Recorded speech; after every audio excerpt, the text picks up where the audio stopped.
Hello friends, இன்றைக்கி ஒரு mini vlog பார்க்கலாமா? இது வந்து வியாழக்கிழமை எடுத்த விளாக் தான். பசங்களுக்கு எக்ஸாம் வந்து இன்னையோட முடியுது. அதோடு சேர்த்து தீபாவளி செலிப்ரேஷனும் வச்சுருந்தாங்க.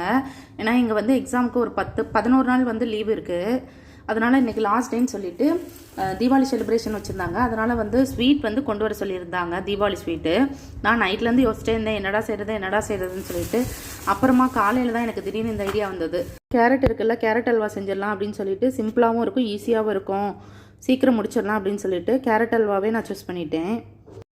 இங்கே வந்ததுக்கப்புறம் ஸ்கூலில் வந்து எந்த ஒரு ஃபங்க்ஷன்னாலும் அதுக்கு ஒரு ஆர்ட் கிராஃப்ட்டு, ட்ராயிங்கு, கலரிங்குன்னு சொல்லிட்டு ஏதாவது ஒன்று வச்சுட்டே தான் இருப்பாங்க.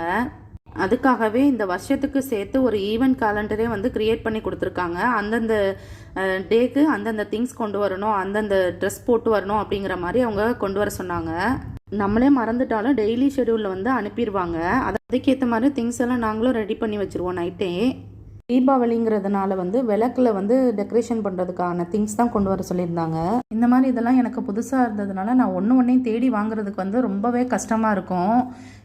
இப்போ நம்ம ஊர்லனா இந்த பொருள் எங்கே கிடைக்குங்கிறது நமக்கு தெரியும். ஆனால் இங்கே வந்து நமக்கு எந்த பொருள் எங்கே கிடைக்குன்னு தேடி கண்டுபிடிச்சி வாங்குறதுக்குள்ளேயே ஒரு டைம் ஆயிரும். அதுவும் ஒரு குறிப்பிட்ட 6 மணிக்கு மேலே ரோடை கிராஸ் பண்ணவே முடியாது, அவ்வளோக்கு டிராஃபிக் இருக்கும். 5 மணிலேருந்தே டிராஃபிக் ஆகி நைட்டு முழுக்க டிராஃபிக் இருந்துகிட்டே தான் இருக்கும். ரோடு கிராஸ் பண்ணுறதே ரொம்ப கஷ்டம். எனக்கு வந்து பயமாக இருக்கும். அதனால் வந்துட்டு ஹஸ்பண்ட் வந்ததுக்கப்புறம் நாங்கள் போவோம்னு சொல்லிவிட்டு அவங்க வர வரைக்கும் நான் வெயிட் பண்ணி அவங்க வந்ததுக்கப்புறம் சேர்ந்து போய் வாங்கிட்டு வந்துடுவோம். மும்பையில் வந்து தீபாவளி செலிப்ரேஷன் ஸ்டார்ட் ஆயிடுச்சு. எங்கே பார்த்தாலும் லைட் செட்டிங்கு, எல்லார் வீட்லேயுமே லைட் செட்டிங் போட ஆரம்பிச்சிட்டாங்க. எனக்கு கொஞ்சம் வருத்தமாகவே இருந்தது, இந்த டைமில் நம்ம ஊருக்கு போக முடியாமல் போயிடுச்சு அப்படின்னு சொல்லிட்டு. ஏன்னா லாஸ்ட் டைமில் எங்களுக்கு டிக்கெட் கிடைக்கல.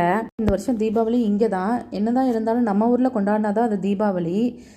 சேர்ந்து கொண்டாடுறதுக்கு ஆளும் இல்லை. நம்மளே சமைச்சு நம்மளே சாப்பிட்டு நம்மளே தூங்கணுங்கிற மாதிரி தான் இருக்குது. எல்லா நாளும் ஒரே நாள் மாதிரி தான் இருக்கும். போன வருஷம்லாம் தீபாவளிக்கு சிவகாசிக்கு நேரடியாக போய் வெடி வாங்கிட்டு வந்தோம். இந்த வருஷம் எந்தவித எதிர்பார்ப்புமே இல்லாமல் சும்மாவே தான் போயிட்டுருக்கு. அப்புறம் ஈவினிங் வந்து மார்க்கெட் இருந்தது. மார்க்கெட்டுக்கெலாம் போய் ஒரு வாரத்துக்கு தேவையான காய்கறிலாம் வாங்கிட்டு வந்துட்டேன். ரொம்ப நாளாக இந்த வளையல்காரர் தான் தேடிட்டு இருந்தேன், கிடைக்கவே இல்லை. இந்த வாரம் தீபாவளிங்கிறதுனால வந்திருந்தார். நிறைய வளையல் கலெக்ஷன் எல்லாமே கிளாஸில் இருந்தது. ஆனால் வந்து நம்ம ரெகுலர் யூஸ்க்கு போட முடியாது.